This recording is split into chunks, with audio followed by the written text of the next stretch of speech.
Hello, this is topic 6-5, just reviewing some information about quadrilaterals. So we are told that ABCD is a parallelogram. So if AD is 10, then BC must also be 10 because opposite sides are congruent. And if AC, the whole thing, is 15, then AX should be half of that, which is 7.5. Now if angle CDA is 111 degrees, then angle ABC, the opposite angle, would also be 111. And if DAB is 69, then ABC, well, these will be supplementary, add up to 180. So I can do 180 minus 69 and get 111.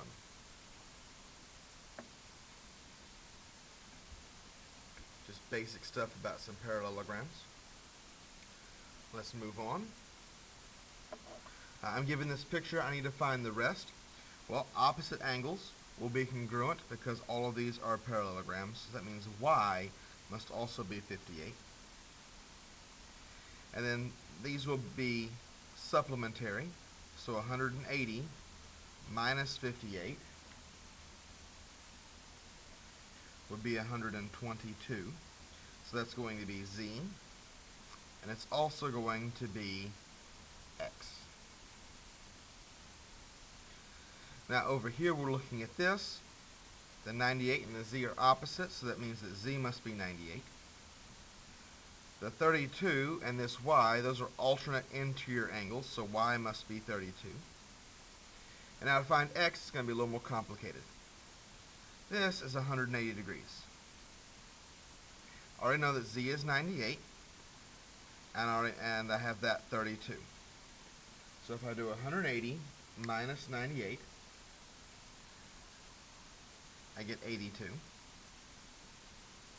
then when I subtract 32, I get 50. So x must be equal to 50. Let me clean this up so you can read this. 180 minus 98 is 82. Then when I subtract 32, I get 50. We're looking around over here. I'm trying to figure out what y is. Well, y is alternate interior with a 64. Okay. Now if I add these two together, 64 plus 43 gives me an angle of 107. Okay. So that means that, well, that's just 107. Go ahead and see if I can find some other information. Well, if this is 106, that means that this must also be 106. And here I have a triangle. So 106 plus 43 is 149. And then I do 180 minus 149. And I get 31. That's my measure for x, is 31. Z is alternate interior, so it will also be 31.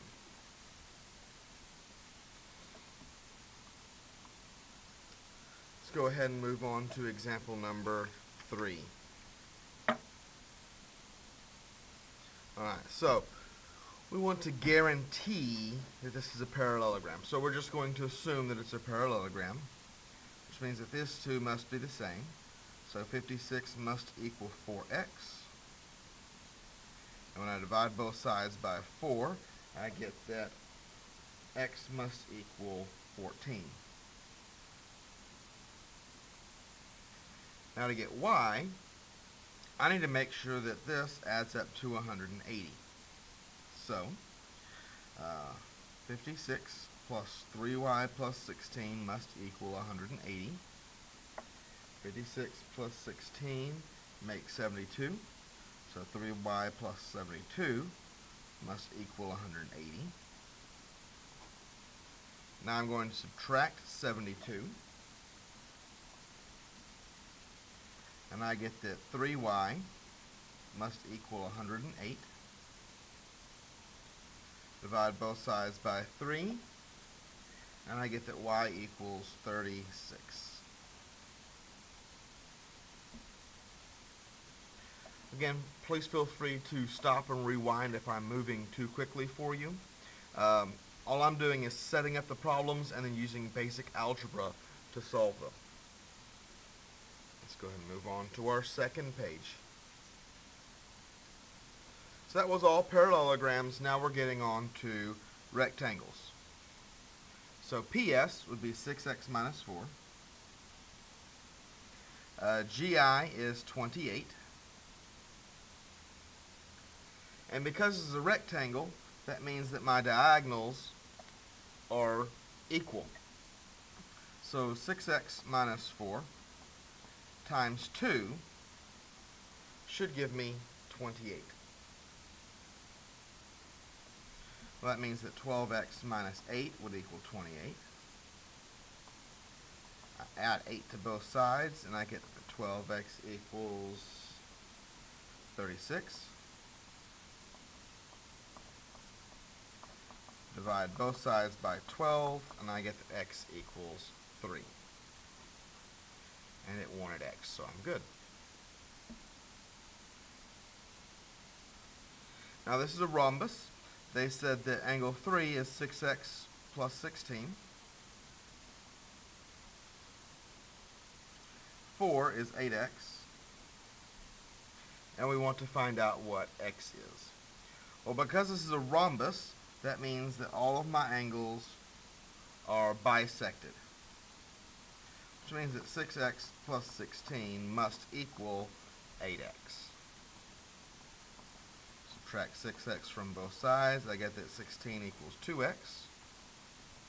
When I divide both sides by 2, I get that x must equal 8.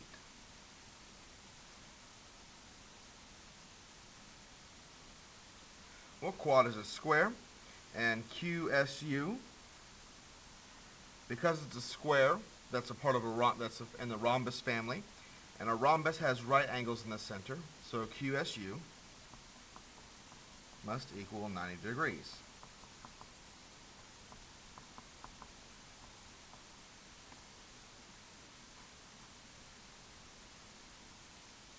Just added 5 to both sides, then divided by 10. And our last example on here, going back to trapezoids, we want to find out what this is. Well, if I add my bases and divide by 2, I should get 13. So 4x minus 10 plus 3x plus 8 all over 2 should give me 13. I'll multiply both sides by 2. To get rid of that, go ahead and combine terms. 7x minus 2 would equal 26. Add 2, 7x equals 28. Divide both sides by 7. And I get that x equals 4.